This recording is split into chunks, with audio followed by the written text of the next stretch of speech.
ប៉ុននឹងហើយដែលមិនព្រមឆ្លើយនួនល្អឬមួយពលលោកណែស្នងកំពុងទៅអ្វីឬគិតថាបងមិនស័ក្តិសមនឹងពិសីឆ្លើយមកថ្លៃដែលស្រីមិនព្រមវាចាដែលនៅឈរស្ងៀមនៅតែអំអៀនមិនស្ដីថាបងមកថ្លៃដែលស្រីមិនព្រមវាចាបើមិនបានអូនបងពិតជាសូនសង្ខាប្រាប់ចុះណាជីវ៉ាជាជីវិតមកមើលគេណោស្នេហ៍នោះសឹងតែមានគូនៅយូរនំតែលំបាក់ជីវ៉ាព្រមស្នេហ៍បងទៅបងត្រាស់ទ្រាំស្រួលថែរូបអូនរាល់ពេលយប់ជ្រៅ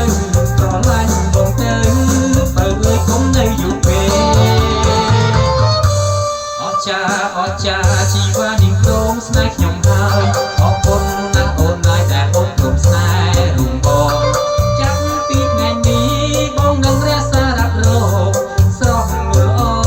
ងមិនឲ្យអូនព្រួយចិនដា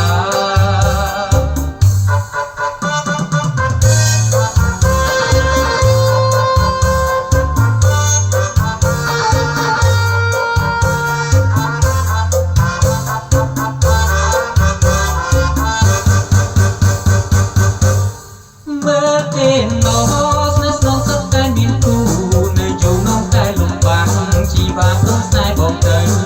បងនឹងថ្នាក់ស្នំស្ងួនថែរូបអូនរាល់ពេលយប់ជ្រៅស្រឡាញ់បងទៅបើអើយកុំនៅយូរពេកអស្ចារ្យជីវ៉ានាងព្រមស្នេហ៍ខ្ញុំហើយ